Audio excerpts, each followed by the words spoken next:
श्रवण पटे अतिवरा महावाक्य जनार्दन सच्चिदानंद त्वं शरणं ब्रजेश। यादवेन्द्रं दयादाता पुंडरीक्षा क्षीरसागर शयनं कमलनयनं नमस्तुते नमामि श्रीहरि। धैर्य से जिसको धारण किया जाता है, कर्णपटुओं से जिनका पान किया जाता है, ऐसे सच्चिदानंद भगवान श्री यादवेंद्र सरकार को मैं नित्य ही चिंतन करता हूँ, नमन करता हूँ। जिनको नमन करने से मंगलादि मंगल तो हो ही जाते हैं, साथ ही में बहुत बड़ा बल मिलता है मनुष्य। वाणी ब्रह्माणी करो वाणी पर निकवास, राम कथा वर्णन करूं पूर्ण कर्मास। रवि पुष्य पुरुषोत्तम मासा, अष्ट सिद्धि नवनिधि प्रकाशा। सब कुछ देते हैं भगवाना, कलयुग में पुरुषोत्तम जाना। धन्य धन्य ये भाग्य हमारे, जो पुरुषोत्तम आज पधारे। रवि पुष्य नक्षत्र भवानी, मंगल हो व सब हो वरदानी। अगम निगम वेद की वाणी, सुने सुनाए मंगल जानी। कागभुसुंड गरुड़ की वाणी, प्रगट होई रूपक गतिमानी। कलयुग रूप अखंड दिखावा, धर्म प्रकाश वेद गति छावा। राम तेज पुंज आधारा, नारायण का रूप दिखारा। नारायण के रूप है सारे ही अवतार, जिसमें आपका मन लगे उसे करो साकार। नीलगिरी पर्वत अति पावन, देखो ये है अति मन भावन। फटिक शिला पर काग भुसुंडा, और ब्रह्मवेताओं का तेज प्रचंडा। सारे ब्रह्मवेता प्रगटावे, पुरुषोत्तम का मास दिखावे। रवि पुष्य नक्षत्र भवानी, प्रगटे पुष्पक तन गतिमानी। पुष्पक विमान में धीरे धीरे प्रगटे नारायण भगवान। कोई उनमें नरसिंह को देखे, कोई कच्छ मच्छ देखता है। और कोई विराट वामन स्वरूप, और देखो उनको निरखता है। कोई ब्रह्मवेता देखे श्री राम, कोई कृष्ण उनमें देखता है। और किसी किसी को तो गरुड़ कल की अवतार प्रकटता है। तो जितने भी अवतार हैं सब नारायण का रूप। रवि पुष्य नक्षत्र में और कथा विचित्र अनूप। करे वंदना गरुड़ नारायण प्रगटाय। रवि पुष्य नक्षत्र में कलयुग भारत हुआ। कलयुग का पावन बेला थी, पुरुषोत्तम मास था पड़ा हुआ। हर दिन शुभ, हर घड़ी ही शुभ। और देखो 30 दिवस है खड़ा। 30 दिवस तक, जैसे सोमवती अमावस्या होती है गरुड़ जी, वैसे पुरुषोत्तम का महीना होता है। हर दिन पुरुषोत्तम महीने का सोमवती अमावस्या की तरह ही पुण्य फल को देने वाले। इसलिए इसमें जो मनुष्य जैसा संकल्प करता है उसका 100 गुना उसको फल मिलता है। कोई करे कुकर्म संकल्प तो 100 गुने उसके बढ़ जाते हैं। और कोई करे शुभ कर्म तो भगवान खड़े हो जाते हैं। तो सारे ही शुभ काम को कर लो पुरुषोत्तम मास। और आत्मा में होगा नारायण का प्रकाश। श्रीमन नारायण नारायण नारायण, सत्य नारायण नारायण नारायण, लक्ष्मी नारायण नारायण नारायण।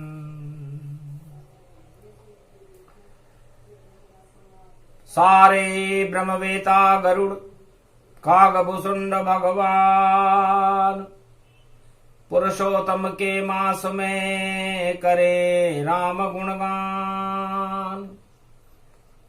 लो लग गई भक्ति में सबकी राम उजागर होए।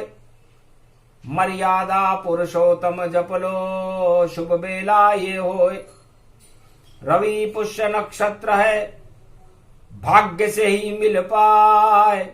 पुरुषोत्तम के मास में रवि पुष्य प्रगटाए। रविवार का दिन हो, गरुड़ जी कहते हैं सूर्य जैसा तेज उसमें होता है। और पुष्य नक्षत्र भगवान विष्णु का होता है। बैकुंठ की सहस्त्र गंगाएं आत्मा में बरसने लग जाती हैं और उस अमृत पान से सारे पाप तो नष्ट होते ही हैं। उन भक्तों का कल्याण हो जाता है जो भगवान राम के गुणानुवादों को रवि पुष्य नक्षत्र पुरुषोत्तम मास की बेला में नवमी पड़े कृष्ण गति जानो। नव दुर्गा इसमें ही मानो। अष्ट सिद्ध नवनिधि करि दाता। ये वरदान भक्त मिल जाता। जो भी पूजा करे राम की करे राम गुणगान। रवि पुष्य नक्षत्र में करो पुरुषोत्तम ध्यान। श्रीमन नारायण नारायण नारायण। सगुणं श्री विष्णु परम प्रसन्नं चतुर्भुजं सदा क्षीरसागर शयनं लक्ष्मी चरण चापयत्यं नारद घंटा ध्वनि वीणानादं प्रवत्यं। महालक्ष्मीपति भगवान विष्णु तस्मै तसं सदा क्षीरसागर शयनं। हस्तयं मंगला मुखारविंदं गरुड़ध्वज। यजमान यातमान विष्णु परम प्रसन्न प्रसन्नम। सर्व सिद्धिदायकं वरदायकं भगवान विष्णु नमामयं। सत्यनारायणं लक्ष्मीकान्तं परम प्राणवल्लभ। लक्ष्मी वल्लभ लभयन्तं सर्वचराचर भूपतिं भक्तवत्सल। कोमलांगं त्वं शरणं सर्वसिद्धिदायकं वरदायकं यद्वादयोमयो। श्री विष्णु नमामियं निर्यान्त्यां चतुयं नामं। सुरगणान गणानायको सुरपति महेश्वरं। गुरु बृहस्पति तुमसं च प्रथम नमामयम्। सुरपति महीनां राजा इंद्रं वर्णितं वंदे वीणानम्। इंद्रवर्णिं सूर्यवर्णिं वरुणदेवता च भारत भवन। ओम पुंगी फलं समर्पयामि वे नमः। प्रथम पूजा च सत्यदेवं नमामयम्। सर्वमोद भक्ति दया दत्वा महेश्वर। मंगलम भगवान विष्णु भगवान विष्णु भगवान विष्णु। मंगलम भगवान विष्णु मंगलम भगवान शिवाच्य। उमा प्रतिभा भूषोद्भवती भयहारणम। भय सिंधु व्यापक तरण तारणम पतित तारणम। सर्वमंगलम मंगलादि मंगलम भगवान विष्णु दयोमय। सर्व सच्चिदानंद पर ब्रह्म चराचर पति भूपति। तुमं च माता तुमं च पिता तुमं च सखा तुमं च देव देव। तुमं सर्वभूतादिबाधाहरणं सर्वविघ्ननाशो विष्णु नमामयम्। तुमं मित्र तुमं सखा च तुमं बन्धौ बान्धवा च। तुमं माया तुमं धर्मं तुमं देव देव। तुमं गुरु तुमं ब्रह्मा तुमं विष्णु तुमं महेश्वरा। सर्वस्वमान शक्तिदायकम भगवान शिव शक्ति उमा सर्वाशीर्वाद च विष्णु नमामि। स्तुति करत प्रसन्न और ब्रह्मवेता सब जान, नीलगिरी पर्वत पर बैठे कागभूषुंड भगवान। भगवान नारायण का अभिनंदन किया। ऊंचे सिंहासन कदली के खंभ में नारायण विराजमान हो गए। गरुड़ जी भी हर्षित हो गए, तो नारायण के रूप हजारों, ये कलयुग की धार। गरुड़ रूप में दर्शन हो रहे, देखो कल की अवतार। गरुड़ जी को तो नारायण में कल की अवतार दिखने लगे। रवि पुष्य नक्षत्र था, सूर्य का तेज प्रकाशमान था। भगवान विष्णु का नीला प्रकाश, शीतल शीतल मलयागिरी चंदन की बयार उस नीलगिरी पर्वत पर चल रही। ब्रह्मवेताओं का समूह बड़ा प्रसन्न था। तब गरुड़ जी ने काकभूषुंड जी से पूछा, महाराज कलयुग में नारायण का कल की अवतार का स्वरूप भक्तों का कल्याण कैसे करे? पुरुषोत्तम महीने में हमें कोई वह कथा प्रसंग सुनाओ जिसमें नारायण ने अपने किसी भक्त का कल्याण किया, ताकि कलयुग के भक्तों को कोई सीख मिले, भगवान के प्रति उनकी श्रद्धा जागृत हो और भगवान की प्रति आस्था करके भगवान की भक्ति में अपना जीवन समर्पित कर दे।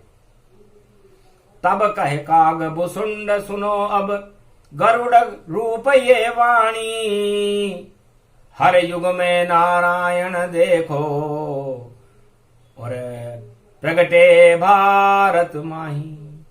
भक्तों का कल्याण करे लीला करने वह आते हैं, जिस भक्त की जैसी इच्छा होती वैसा रूप बनाते हैं।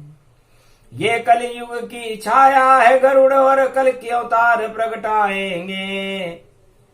सतयुग में नरसिंह बने, त्रेता में राम बन जाएंगे। द्वापर में ये कृष्ण बने, कलयुग कल की कहलाएंगे। और नारायण का रूप है सब, जैसा चाहे बन जाएंगे। तो कैसे कलयुग हो अवतारा, सुनो कथा प्रसंग ये सारा। त्रेता युग की बात है,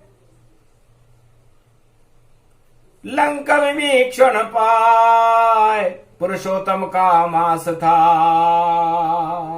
राम राम जप जाए। लंका में राम नाम का जपना गरुड़ जी कोई हंसी खेल नहीं था, क्योंकि नारायण शत्रु लंका का, फिर भी जपे विभीषण नाम। पुरुषोत्तम का कर रहे लंका में स्नान। लंका में विभीषण जी की स्त्री और विभीषण जी पुरुषोत्तम का स्नान करने का संकल्प कर रहे थे। रवि पुष्य नक्षत्र था। अपनी स्त्री से कहा कि मैं तो राज सेवा में हूं, रावण नाम न लेने पाऊंगा। घर में स्नान को जाऊंगा तो लंका से बाहर हो जाऊंगा, क्योंकि शत्रु नारायण कैसे जपे हम नाम। तुम चुपचाप अकेली जाकर कर लो पुरुषोत्तम स्नान। तो छोड़ो ऐसे गांव को जहां राम नाम नहीं हो, ऐसा राज्य नगर बेकार है जहां राम चर्चा नहीं हो। विभीषण जी ने अपनी स्त्री से कहा कि वो देश, वो नगर, वो राज्य, वो परिवार, उसका तुरंत त्याग कर देना चाहिए जहां पर राम नाम पर कोई चर्चा नहीं होती। और मैंने मन में यह संकल्प कर लिया है कि मैं इस लंका में, इस लंका की घुटन में रहना नहीं चाहता मैं। रास्ता मिले अगर कोई मुझे, लंका से बाहर मैं जाऊंगा। और जहां मिले मुझे नारायण, में उनकी शरण हो जाऊंगा। ये संकल्प सोचा, अश्रुपात हो ही जाए। नारायण रोने लगे बैकुंठन में ताय। भगवान नारायण के अश्रुपात होने लगे, ओझल हो गए। लक्ष्मी जी ने कहा महाराज क्या चूक हो गई, आपके चरणार बिंदों का चापन कर रही हूं। चूक नहीं हो गई भवानी, ब्रह्मा जी की टेढ़ी चाल। एक पुरुषोत्तम मास बनाया, भक्त विभीषण है बेहाल। अरे लक्ष्मी जी, बैकुंठ में तो हमें कोई दुख नहीं होता, लेकिन मृत्युलोक में जब हमारे भक्तों को कोई दुख होता है तो हमें भी मनुष्य बनकर वहां जाना पड़ता है, और वो सारे दुख उठाने पड़ते हैं जो हमारे भाग्य में लिखे ही नहीं है। जब मैं मर्यादा पुरुषोत्तम राम बना तो गुरु वशिष्ठ ने मुझसे पहले ही कह दिया था, आशीर्वाद दे दिया था कि सुफल मनोरथ हो ये तुम्हारे, राम लखन सुन भयहु सुखारे। हे राम, तुम्हारे हर मनोरथ सफल होंगे और तुम्हें कोई कष्ट नहीं हो। यह आशीर्वाद मुझे शिक्षा ग्रहण करते हुए विश्वामित्र और गुरु वशिष्ठ ने मुझे अपने अयोध्या के आश्रम में ही दे दिया था। लेकिन उसके बाद क्या क्या हुआ सुनो भगवती जान। अरे सीता हरण हो गया मुझे, और मुझे हुआ वनवास।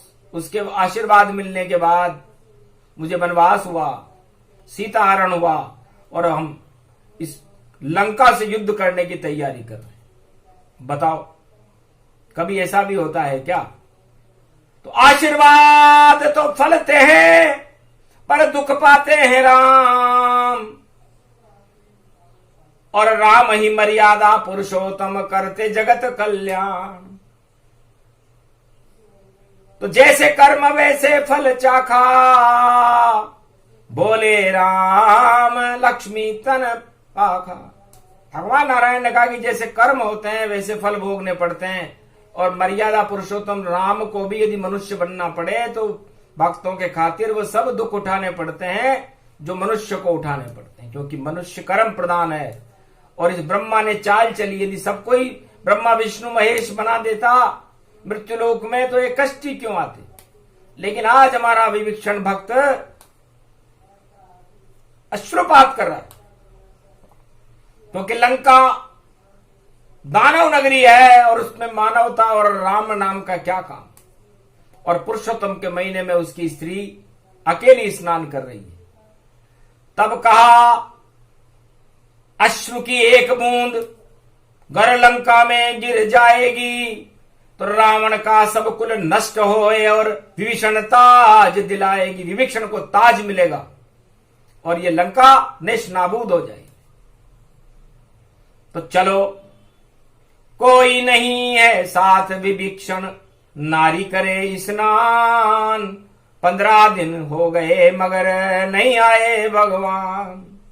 15 दिन से भी अधिक हो गए थे, लेकिन कोई चमत्कार पुरुषोत्तम महीने का नहीं हुआ। तब विभीषण जी की स्त्री ने कहा महाराज यदि भगवान की कृपा नहीं हुई तो कल मैं ये महादेव और ये सारी पूजा की सामग्री समुद्र में बहा कर आ जाऊंगी, क्योंकि लगता है लंका में तो हमारी कोई सुनवाई होती नहीं है, लेकिन भगवान के यहां भी कोई सुनवाई नहीं है। सन्नाटा मच गया बैकुंठ में, नारायण उठ पाए, भागने लगे लंका की ओर और अजब गजब तन पाए। नारायण ने कहा मुझे एक पल भी यहां नहीं रहना। सबसे पहले विभीषण का और मानव देत बढ़ाए ये पुरुषोत्तम महीना और कलयुग में पड़ जाए। विभीषण बड़ा परेशान है, महामारियों का दौर है, सारे संसार अपने घर अपने राष्ट्र को त्यागने की मन में विचार कर रही है। जनता, प्रजा, राजा और प्रजा सारे दुखी हैं। अब सृष्टि का कल्याण कैसे हो। तब कहा राम ने हंस करके, और चमत्कार कर देते हैं, और जो इच्छा हो विभीषण की वह सब पूरी कर देते हैं। तब विभीषण ने घोषणा की कि 15 दिन से मेरी स्त्री स्नान कर रही है, और आज मैं भी पुरुषोत्तम भगवान का स्नान करूंगा। यदि भगवान के दर्शन नहीं हुए तो मैं नास्तिक बन करके और दानवतावाद का प्रचार शुरू कर दूंगा। खा गए चक्कर राम जी सुनकर विभीषण बात, और रावण को जब पता चला तो बुला लिया तत्काल। विभीषण, ये लंका नगरी है, तुम मेरे छोटे भाई हो, नारायण से हमारा विरोध है, और तुम नारायण का स्नान करने क्यों जा रहे हो। तब कहा हंस के, भैया खतरे में जब राष्ट्र बने तो सारे देवता वश में नारायण के, फिर लंका के नहीं ठाट बने। मैं लंका की रक्षा करने के लिए नारायण का व्रत कर रहा हूं, ताकि लंका पर नारायण का प्रकोप न हो। राष्ट्र सर्वोपरि है, राष्ट्र पर कोई खतरा हो तो उस समय राष्ट्र की रक्षा करने के लिए भगवान का आह्वान कर देना चाहिए। ताज एक तरफ है और नारायण एक तरफ है। हंसने लगा लंकापति, मूर्ख, 12 वर्ष अन्न भोजन जल रहा, विसार एक टांग से खड़ा हुआ, तब जाकर लंका मिली मुझे, और तू नारायण स्नान पे अड़ा हुआ। चल ठीक है, तेरे को एक शर्त पर मैं अकेले स्नान करने की आज्ञा देता हूं कि हमारी लंका के पास जो नई बस्ती बनी है वो कच्ची है, मिट्टी की है। यदि तेरे स्नान करने से वो सोने की हो जाए तो तू मेरे से शर्त लगा, नहीं तो आज के बाद नारायण का नाम लेना बंद कर देना। हंसने लगा विभीषण, मन ही मन मुस्काए, अरे धन्य धन्य श्री राम जी, जो रावण बुद्धि फिराए। रावण की बुद्धि फिर गई, शर्त तो लगाई। नाभि में रावण सोच रहा, और विभीषण किया विचार, पुरुषोत्तम अब कृपा करो, ये पुरुषोत्तम अधिक मास है महाराज, और उस कच्ची बस्ती को सोने की कर दो, बस मैं स्नान करता हूं। शर्त लगा ली रावण से, जा रावण ऐसा ही हो जाए, गर पुरुषोत्तम सत्य हो तो कच्ची बस्ती सोने की हो जाए। हंसने लगा रावण, शर्त हार गया मेरा भाई। अरे ऐसे कोई बस्तियां पुरुषोत्तम नारायण सोने की कर दे तो फिर तो हर कोई पुरुषोत्तम स्नान कर। तब उसने कहा यदि ऐसा हो गया विभीषण, तो मैं खुद लंका में शाही स्नान पुरुषोत्तम का करूंगा, और सारी प्रजा में एक आदेश जारी कर दूंगा कि जो भी पुरुषोत्तम स्नान लंका में नहीं करेगा उसको राजदंड दिया जाएगा, लगान दुगना होगा।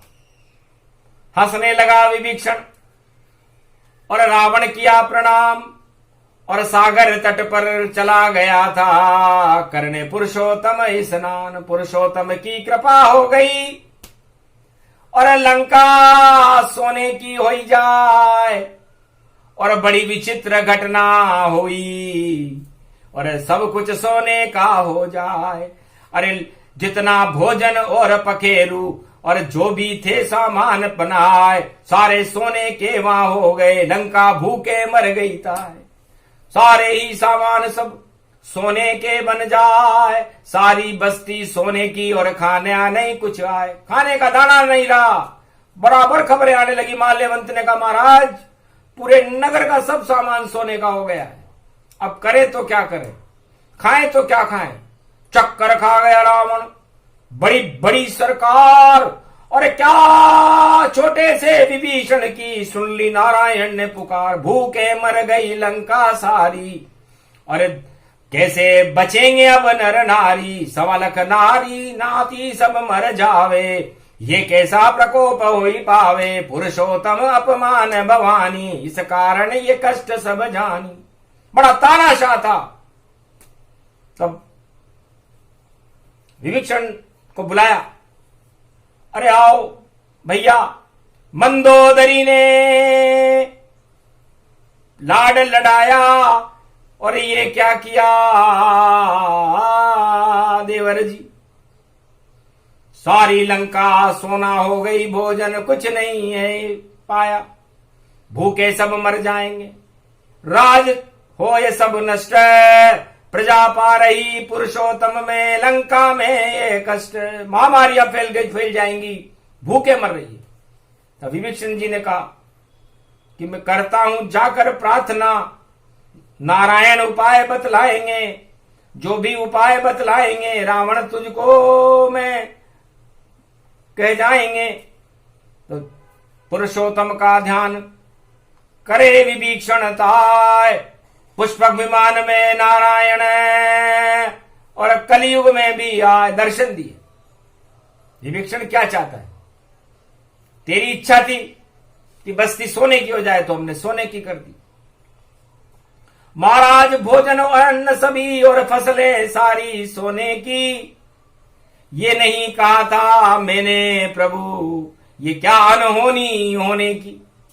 तब कहा क्या चाहते हो महाराज, इस प्रकोप को समाप्त करो। तब कहा कह दो रावण से तुम, तेरी स्त्री और तेरा एक चित्र हाथी पर देत लगाए, और रावण और मंदोदरी उसके चवर डुलाए, शाही सवारी चले और करे सब पुरुषोत्तम स्नान, तो लंका का भी हो जाए पल भर में कल्याण, और अंतर ध्यान पुरुषोत्तम जाना, और कांप गए विभीषण भक्त भवाना। विभीषण कांपने लगे कि यदि मैं रावण से ये बात कहूंगा कि राम जी साक्षात मुझे दर्शन देके गए तो हटिए, ये भी कहेगा मुझे भी दर्शन कराओ। तब थोड़ी सी बात मिलाई और सपने में आए रघुराई, कह गए मुझसे करो स्नान, और मंदोदरी और रावण चवर डुलाए, और हाथी की उस पाल की विभीषण स्त्री बैठी जाए, विभीषण की स्त्री मां बैठे और चवर डुलाए रावण और ये, तो ये प्रकोप समाप्त हो सकता है। तो चक्कर खा गए रावण जी, गिरा धड़ाम धड़ाम, ऐसा कभी हो नहीं सकता, मैं चक्रवर्ती सम्राट, मैं लंका का चक्रवर्ती सम्राट हूं, अपने छोटे भाई की स्त्री पर चवर डुलाऊंगा, मेरी तो नाक कट जाएगी। तब कहा मंदोदरी ने हंस करके, और अपनी बहू देवर जी बुलाओ तुम, और उपाय हम तैयार सभी, और जल्दी स्नान कराओ तुम। विभीषण जी की स्त्री राजमहल में आए, हंस करके कहने लगी नहीं बैठू पाल की जाए, मैं पालकी पर नहीं बैठूंगी, क्योंकि मैंने पुरुषोत्तम महीने का स्नान पैदल करने की प्रतिज्ञा कर रखी है, इसलिए मैं तो पुष्पक विमान में जब ही बैठूंगी जब हमारा भी वही योग आएगा और हमें भी चक्रवर्ती सम्राट लंका में बनने का सौभाग्य भगवान की कृपा से मिलेगा, तो हम पालकी में बैठे। तब चौथ माता बन स्त्री आई, एक उपाय उसने बतलाई, चित्र बना दो विभीषण और स्त्री ताय, हाथी पर उस चित्र को और देव लगाए समाये, और फिर पुष्प वर्षा जब करही तो संकट सारे पल में टरही। चित्र बना दिया विभीषण का पत्नी का, और चली सवारी ताय, पल भर में ही लंका वापस, जैसी वैसी पाए, भोजन वापस वैसा ही वैसा हो गया काम, धन्य धन्य पुरुषोत्तम और धन्य विभीषण जान, वैसा ही हो गया जैसा था। तब रावण मन में घबराया, पुरुषोत्तम की गजब है माया, चरण पड़ गया भाई के, और करो कृपा कल्याण, करो शाही स्नान तुम पुरुषोत्तम स्नान। पुरुषोत्तम की स्त्री और पूरी लंका ने पुरुषोत्तम का स्नान किया। तो ये प्रसंग अति गुप्त था त्रेता युग का जान। इसी स्नान के कारण 1.25 लाख नाती गए वैकुंठ भगवान। है लक्ष्मी जी, यदि वो विभीषण के साथ पुरुषोत्तम का स्नान रावण नहीं करता और 1.25 लाख नाती नहीं करते, तो राम रावण के युद्ध में त्रेता युग में उनको नरक लोक में जाना पड़ता। लेकिन उस स्नान का फल था एक ही स्नान, एक ही फल, एक ही क्षण कुछ होय। ये कथा प्रसंग कलयुग में सुने तो महामारी क्षय होय। सारे रोग हट जाते हैं, दुख दरिद्र हट जाए, और राज ताज करने भारत में नारायण खुद आए। क्योंकि उसके बाद लंका में विभीषण का राज्य हुआ था, तो भारत में भी परिवर्तन का दौर होगा और राम जैसी शक्तियां भारत का शासन करेंगी। ये फल इस पुरुषोत्तम मास का। और कागभुसुंड बतलाए, गरुड़ सुने हर्षित हुए, ये कल की गति पाए। ये कल की भगवान कौन है? ये तो कलयुग में प्रसंग सुनाया, कलयुग का ही प्रसंग था गरुड़, और कलयुग में दिया सुनाए। और विभीषण राज करेगा अब इसमें संशय नाय। रावण के सब राज ताज पल में ही लुट जाए, और विभीषण राज करेगा और कल की अवतार प्रगटाए। कल की अवतार का मतलब क्या होता है? का मतलब कर्म की प्रधानता है और कर्म करने से फल मिलता है। ये गीता में अर्जुन को भगवान कृष्ण ने कहा। नारायण भी यही कहते हैं कि आप कर्म करो। तो कल के भगवान भी आपको शुभ कर्म करना सिखाएंगे, और कर्म करने के बाद शुभ कर्मों में लीन रहो। जब लीन रहोगे तो की आपकी किस्मत खुल जाएगी। कल की अवतार ही खोलेंगे, और 21वीं सदी में भारत के घर घर अवतार ही डोलेंगे। अरे बोलेंगे भाई बोलेंगे, और सब कुछ कर्म को तोलेंगे, और पाप पुण्य को तोलेंगे, और घाट तुम्हारी खोलेंगे। ऐसा आनंद जब आएगा, वो कल की अवतार ये खड़ा हुआ और ये पुष्पक विमान में बैठा है, सबको दर्शन दे जाएगा। तो सबसे पहले ब्रह्मवेताओं ने दर्शन किए मुस्काए, 4 चतुर्भुज रूप में, और कल की अवतार प्रगटाए। ओम कलकेश्वराय पुरुषोत्तमाय माधवाय नारायणाय मर्यादा पुरुषोत्तम श्री कृष्ण गोविंद माधवाय। धन्य धन्य लीला पार है, कर दो बेड़ा पार। पुरुषोत्तम क्या कथा का सुना दिया सब सार। ये प्रसंग कलयुग में भी सुने सुनाए कोई। दुख दरिद्र और महामारी भारत से क्षय होए। भारत में महामारी रहेगी नहीं, क्योंकि जिस युग में भगवान नारायण कल की अवतार बनकर के और विभीषण का प्रसंग सुना देते हैं, तो लंका जैसी नगरी में दानवता नहीं रही, तो महामारी किस चिड़िया का नाम? सारी दानवता ही पल में हो गई नष्ट, पुरुषोत्तम में जब किया। और विभीषण ने स्नान, विभीषण का स्नान का फल था।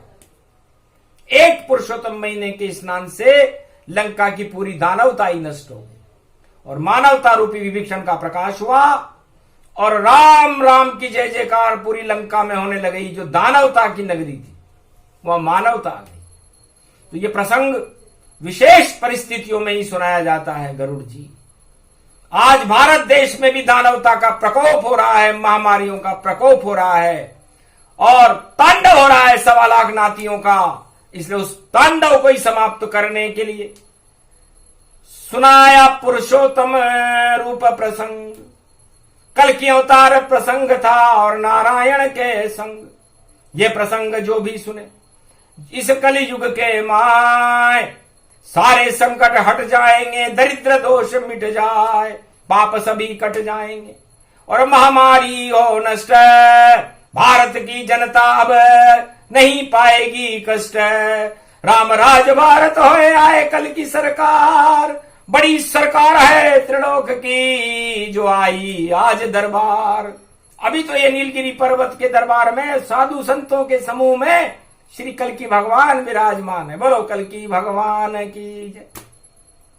एक झलक कल्कि पड़ जावे, पुरुषोत्तम स्नान दिखावे, जा पर कृपा कल्कि होई जावे, सब मंगल वहां पर प्रगटावे। धन्य धन्य है कृपा तुम्हारी, नारायण कल्कि अवतारी। ये नीला प्रकाश गति जाना, नीलगिरी पर्वत पर माना, करने लगे सभी स्नाना, रवि पुष्य नक्षत्र माना। मंगल सब भारत होई जावे, पूर्णावती कगभुसुंड कर पावे। खीर और माल पुए का लगा दिया सब भोग, सारे ब्रह्मवेता स्नान करने लगे आरोगे भोजन सभी। मंगल हुआ तमाम, जय श्री पुरुषोत्तम पुरुषोत्तम नारायण भगवान। ये कल्कि अवतार का और छोटा सा ही प्रसंग रवि पुष्य नक्षत्र में सुने तो बरसे राम के रंग। एक छोटा सा प्रसंग था जिसे रवि पुष्य नक्षत्र में भारत में सुनाया, क्योंकि सूर्य मंगल और पृथ्वी एक ही रेखा में होगी। जब सूर्य मंगल और पृथ्वी एक रेखा में होती है तो दानवतावाद में दंगल होने लग जाता है, और दानवतावाद को नष्ट करने के लिए मंगल रूपी हनुमान जी आ जाते हैं और मर्यादा पुरुषोत्तम राम आकर के जिस तरह लंका झरझर जलाती थी, दानवता नष्ट हो गई थी, महामारियां नष्ट हो गई थी, अपकर्म नष्ट हो गए थे। ये प्रसंग कल्कि भगवान की कृपा से भारत की महामारियों को, भारत के दुख दरिद्र को, भारत के शुभ दिन लाने के लिए ही तो ये प्रसंग काकभूषुंड जी ने गरुड़ जी को सुनाया। इसलिए शुभ दिन शुभ कर्म करने से आते हैं, किसी राजनेता की घोषणा से नहीं आते, किसी राजा की घोषणा से नहीं आते। इसको तो लाना हो तो राम को ले वो हृदय में बिठाए, जब तक पुरुषोत्तम चले राम जपो घर माए। घर में बैठकर राम नाम का जाप करो तो आपका कल्याण है। शुभ दिन आपके राम जी लाएंगे, मर्यादा पुरुषोत्तम नारायण लाएंगे, कल्कि भगवान लाएंगे। ये उनका प्रसंग इसीलिए सुनाया गया। सुने सुनाए ये प्रसंग रवि पुष्य नक्षत्र, घर घर में है राम जी यत्र तत्र सर्वत्र। सारे भारत में राम नाम की धूम मचने लगी, कण कण में राम जी विराजमान हो गए, हर आत्मा में राम का वास हो गया, राम का प्रकाश हो गया, अंधकार चला गया और राम की जय जयकार और राम की बयार बहने लगी और कल्कि अवतार का शक्ति साकार भारत में होने लगी। 21वीं सदी तो पूरी कल्कि अवतार की है। तो आगे सुने दिव्य प्रसंगा, जहां जहां बहे धर्म की गंगा।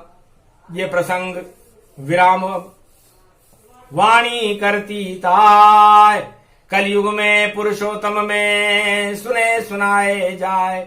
जो भी सुने प्रसंग को मंगल उसका होए, नारायण की कृपा हो, दर्शन कल्कि होए। कल्कि भगवान के दर्शन करने का सौभाग्य उन आत्माओं को मिलता है जो ये प्रसंग काकभूषुंड और गरुड़ जी का कलयुग में सुनता है। जय श्री राम।